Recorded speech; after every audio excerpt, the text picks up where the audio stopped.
Tower प्यार के power कि लोग टावर पर चढ़ जाता है। बताइए। नहीं नहीं।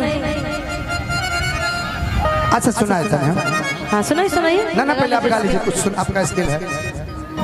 कि रात भर सैया हमर बढ़े टेम्परेचर तू धरावेला थ्रेसर तू धरावेला थ्रेसर तू धरावेला थ्रेसर तू धरावेला रात भर सैया हमर बढ़े टेम्परेचर रात भर सैया हमर बढ़े टेम्परेचर तू धरावेला थ्रेसर तू धरावेला थ्रेसर तू धरावेला थ्रेसर तू धरावेला थ्रेसर तू धरावेला थ्रेसर।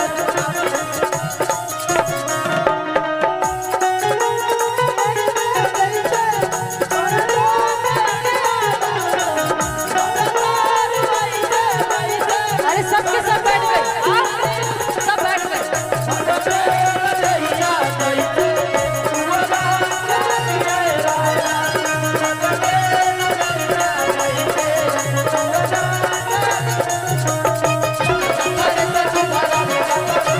आ जाओ सभी लोग आ जाओ।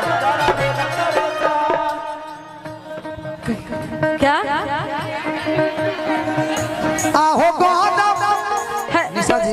हाँ आहो गरमी के दिनवा आहो गरमी के दिनवा आहो गरमी के दिनवा आहो गरमी के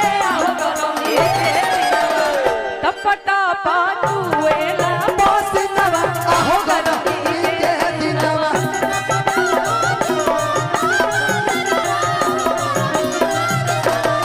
टपटा पाटुआ बसनवा आहो गरमी के दिनवा आहो गरमी। क्या बोल रहे थे आप लोग? रुकिएगा।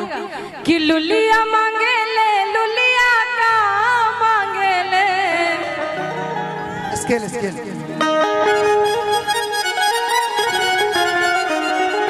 कि लुलिया मांगे ले लुलिया का मांगे ले काहे तारा कुल पा चढ़ के बारात न मेले काहे तारा कुल पा चढ़ के हेलो किया कि याद मांगले ना हाय लुलिया पार मांगले हमरा भैया न जैसन मोटा मन भंडार मांगले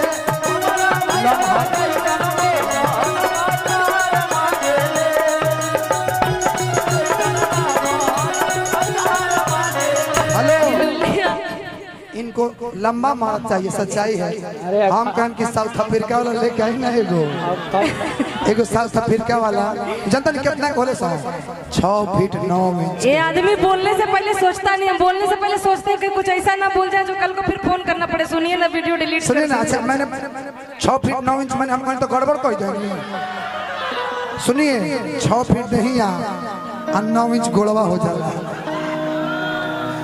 तलुलिया तोहरे जैसन नाम हर भंडार मांगे लुलिया तोहरे जैसन नाम हर भंडार मांगे तोहरे जैसन नाम भंडार मांगे।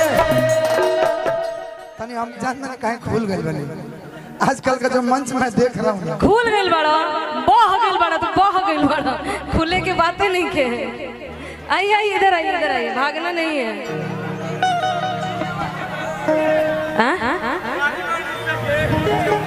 का तू लोग मेरे डांसर के फेरा में लगल बड़े, मतलब बियाह करबे? शर्म नहीं लगता है?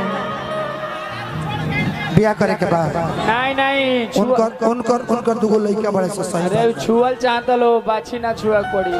काजल का बेटा है, पता है ना? फिर भी बोला। अरे हाँ कुछ बोली छोड़ हल्ला मत करो, चुप रहो। तुम लोग को बोलने बोल दी, इतना बोल रहे हो कि हम परेशान हो गए। भाभी है, हाँ तब ठीक है। कहिए क्या कह रहे थे? हाँ एक गाना के बाद कि यार मांगे ले ना लुलिया पार मांगे ले आर मांगे ले ना लुलिया पार मांगे ले लुलिया तो हरे जैसन नाम हर भंडार मांगे